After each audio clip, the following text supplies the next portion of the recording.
All right, we're heading into an interesting time because we're going to start a program of senior classifier for the week. And the best thing that I can do for you is try to show you a tiny bit of my routines of the day, some of the things that I might think about, but nothing is completely solid. I have to admit that a lot of it is a little bit reactionary, but a lot of your success is also going to be about how you can control the narrative of any given situation or any given day. Normally, part of my routine when I come in the morning is I'm first ready for any challenges to shipping, because what is the mission of any NRD? Shipping people to boot camp. So after I have at least an analysis that shipping is at least on the right track, I'm going to balance a little bit of my morning routine. Sometimes within confirming shippers, there's shippers that are unique sometimes that I might want to check their values. And those kinds of things. You want to make sure that if you have any nuke shipping that day or spec war shipping that day or some CT values, any job that might have needed a PSSQ, you might want to, as a senior classifier, at least have an eye on that to see that everything is exactly as you want it to be. But then the next part of my routine is starting to work the floor for that day. And the best way for me to get a handle on the floor starts with two things. So first of all, MEPs Montgomery and our relationship with them have already posted who they want on their floor. They have an earlier start to the day. They get a grasp on their stuff a little bit earlier. Then we start going through who we have, and we've made it part of our routine that whoever is the duty opener for that day will generally post the morning numbers. And from feedback with our CR and ACR, we're going to get an understanding on if we need to adjust the numbers in order to ensure that our conversion rate is showing well. Part of getting my floor together and understanding what's on the floor starts with MEPs Track. And anyone who's been watching how to do the projections, how to do 1966s in earlier trainings, starts to feed initially to what MEPs Track is going to have. So I want MEPs Track to match my APL actions. So what I have showing up on my APL for that day, I want to have, and who has a time marked that they have arrived on the floor, I want to start matching that to my MEPS daily board. And that's going to include DNZs. I do track the officers. Our level of integration with them is somewhat less because we're not selling them a job here, but for the sake of our OPO departments, we put them on the MEPS track too, and represent values about when they get out of medical and when they finish their fingerprints, and we give such feedback. But if I have people missing from MEPS Track that are on the APL, I'm actually to go back in and project them in a format so that they appear on the MEPS Track. And then I'm going to give everybody an initial status. I'm going to be going down and mostly marking people that are arrived here as on deck. If they're here but not here to dep, I'm going to put a unique status for them, such as someone was projected here to just get fingerprints. So I will put something like here, fingerprints only. Their status will change as their status of the process change. If they get disqualified from medical, we'll put that coding in. If they're not eligible to enlist because we've discovered something maybe with their beers or with their status of legal integrations in the past, we'll go ahead and mark those too. But the eventual status that everybody's looking for, in the absence of color, when everybody wanted green, it's going to be dep. Once I have somebody depped, I'm depping them. But as you know, this screen at the beginning of your day is going to be relatively blank. So let's look at a blank one for a moment. So here's some of our projections for Monday. Now, instantly from looking at MEPs Track, I'm going to know who hasn't been watching the 1966 training or the projection training, because if I start to see an empty value for education code, I'm going to have to feed back to them that watch our training, work your general tab, work your education tab, make sure that those things are up to date, make sure that we have a 1966 drafted with inside Pride. QT, I'm not worried on this Monday that a QT is blank, because some of those might be same day processors. Some people may be projected as night testers, and that'll change. I'll change what their status is. If I have them just on a night testing sheet, I'll mark this as a night tester as their status. But that starts to have you have a grip over actions on the floor. And then, you'll be able to even see from the classifiers report from Montgomery who they have on the floor. And when you're in classifier status, you actually see MEPs Track for both MEPs 20 Atlanta and MEPs 28 Montgomery. Now, after I make sure that this stuff's up to date, because this is going to be a living document through the course of the day. And as a senior classifier, or the type of personality that I am, I've generally tried to keep this track along. It's one communication tool out to the field so that they don't have to call you all the time. A lot of times, if they see their person's gone green, you might not even have to hear from that station or that DLCPO, because they're going to be watching for that kind of stuff. They may call if somebody was disqualified and ask for a reason why, but this was our first communication tool out to them. So this keeps the floor moving along, and it gives you a situational awareness. Because the other thing, when I'm reviewing the APL in the morning, is I'm looking for those scores that may correlate to perhaps a priority rate. I'm going to be looking for scores that I might want to look at the 680 and see if they were Bravo or Alpha Qual nuke, and try to pass that information to our nuke folks to see if they're tracking for it. I'm also going to be, depending on, so when we're working with our CR and ACR, if we're starting to track for high quality candidates, we're going to be, evaluating the lowers against their station to see if met their counts in order to write those folks. The environment as of today's recording is everybody's getting written anyway, but we have to balance numbers. That's what a senior classifier is going to have to do. The number we own the most, of course, is shipping. But right now it's still early in the day. Pride isn't even open. So we're still getting our floor and getting a grasp of who we've got on the floor. Another thing that I'm usually going to do is slightly our competitive value. So I usually look at a net rep every morning. I know that our ACR and CR currently like to see our numbers as compared to New England. They have a friendly competition going on with them. I a lot of times look at New York. Our volume is very similar. We also have, they might have a higher Hispanic population, but our African-American populations are very similar. And I'm very concerned about trying to get to our priority number. The reason is not only because of fit fill and that's what the Navy really needs. The more priority rates that our classifier team is able to write makes them competitive at a regional level, because at the end of the month, every month, as a senior classifier, I'm crunching numbers on how many folks that you've written over 65 QT, how many folks that you've written total, how many nukes that you've written, how many IDWs have you written, how many priority rates. And the priority rates will go in line with priority rate netcon. After I've seen how well we're doing against New England, I start to just think ahead to the day. Part of head to the day is seeing what happened yesterday.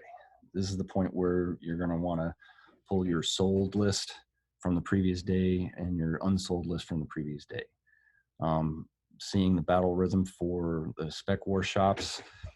And when we generally get to trites, we do the action of a trites usually late in the afternoon, but we're actually going to probably do the follow-up paperwork within 24 hours, and that's going to be the next morning during on Atlanta side. Our lull for when classifiers can get most of this work done is immediately after shipping, so that puts us about 9 to 9:30 till 1100 when we're really starting to see the first people coming out of medical. Other thing is any leadership tool, these things are wonderful. These cell phones, I have a few timelines programmed into my cell phone to remind me that, when the muster report's due, when the absolute end, when my confirmed shippers list is due. And that one's set for 1300. But you can actually put any one of your floor deadline reminders on there. I usually put my attention back to shippers after I've done a lot of this rebalance, and I'm watching for when both sides have their shippers completely done. Now, one tool that you need to know about is, if I see Montgomery, and I don't want to sound like I'm an overseer in a bad way. I see Montgomery might have had somebody that hadn't confirmed yet, and they're usually done with their confirmations before we are. My first step is actually to look into mirrors.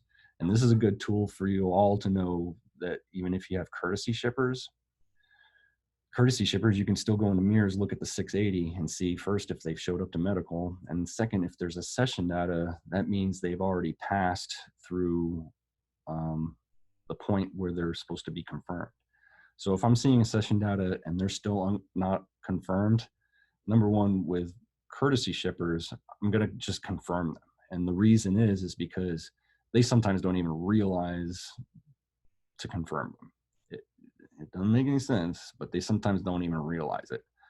So if they've already assessed, that means they have already gone through phase 2 and they're about to swear in. They're good.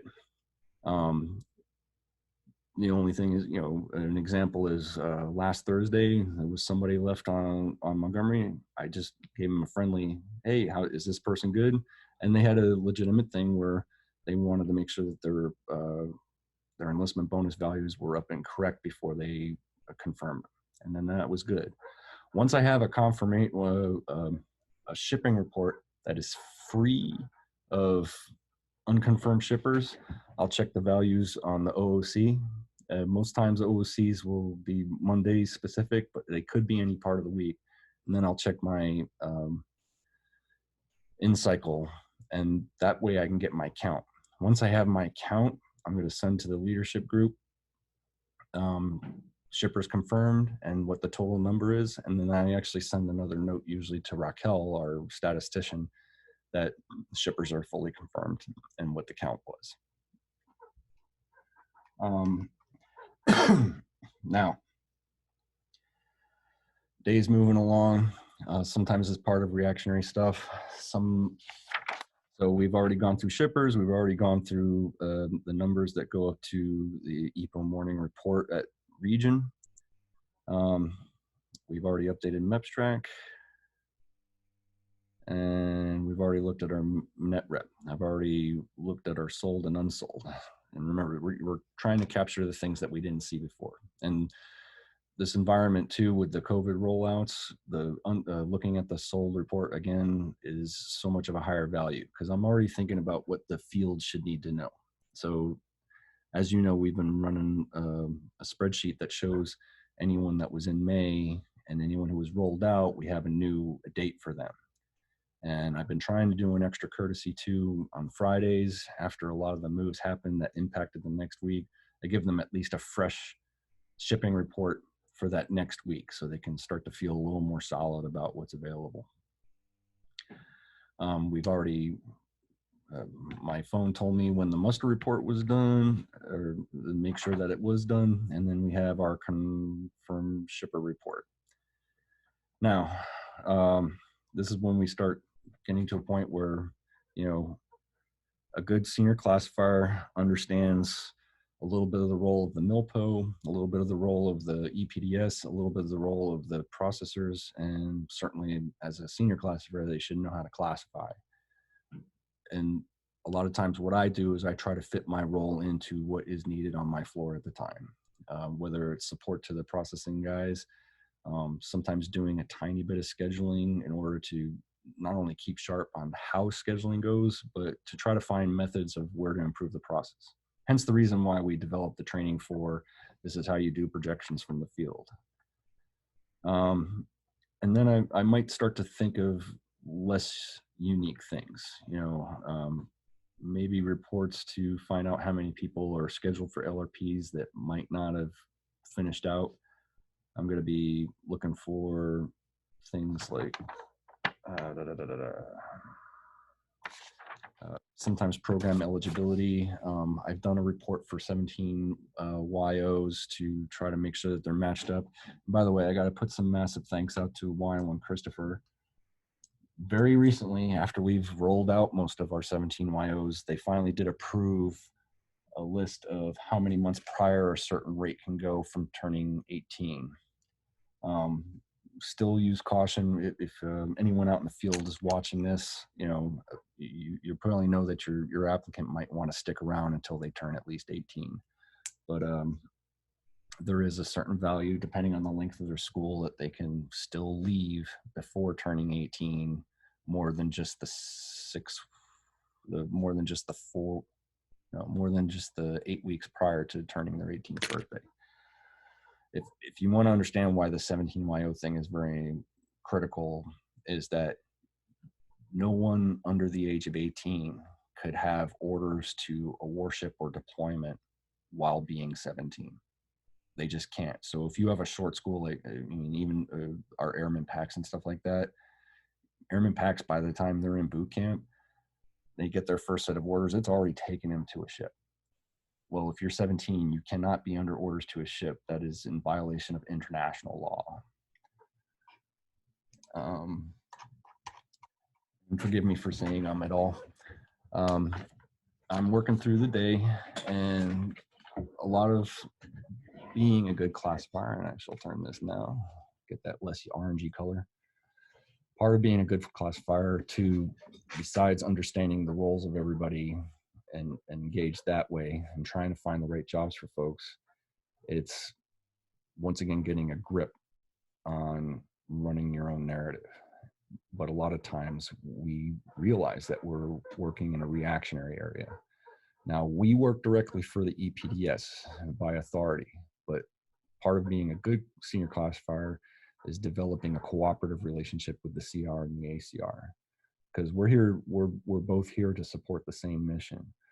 Our focus is that we have restrictions on who can get in based off of policy, but we're also trying to find the right jobs for folks.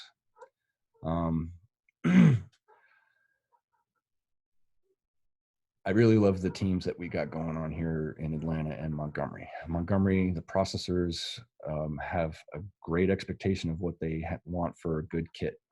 They actually ask for more documentation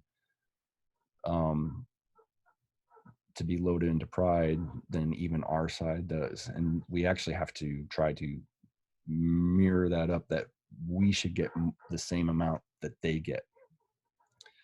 Their digital records is going a lot better as well, and we're getting there, and I think a lot of these trainings have helped.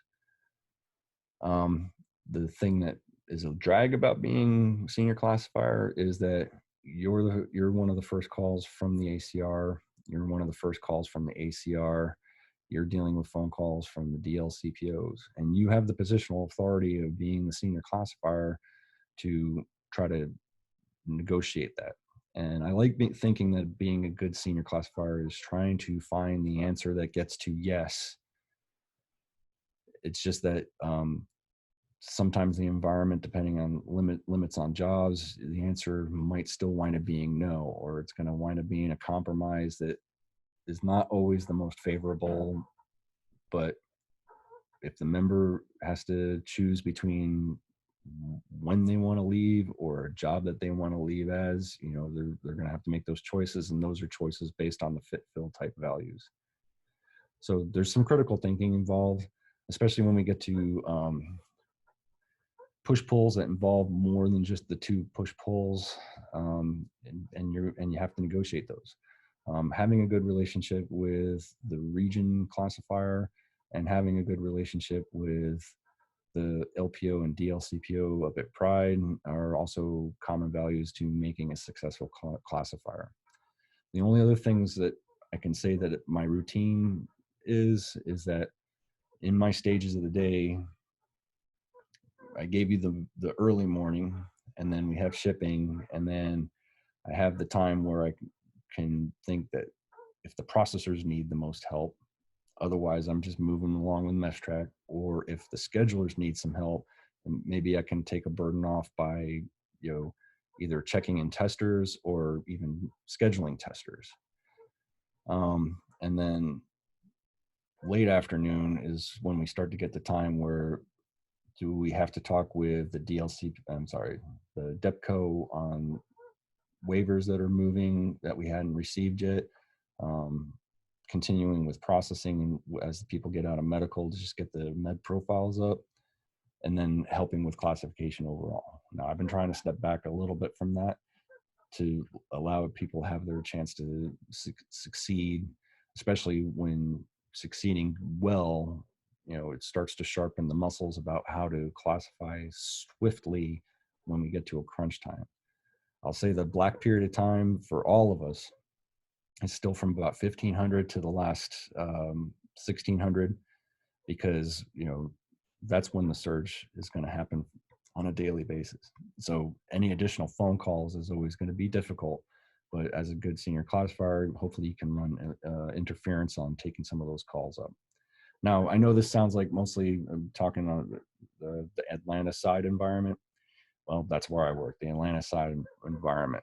But I do very much care about like the impacts that happen to Montgomery. A good example is, as a good senior classifier, if we did wind up having to roll up people that impacted Montgomery side, I try to really over communicate. Usually by email, I give them the same kind of order sheet that we have to use here that for the new date that the person was impacted for. So all we can do is our best. And that just brings me back to the first CO that I had here now 5 COs ago. He sat me down, and the only thing he requested of me was to do my best. And that's all I can request of you.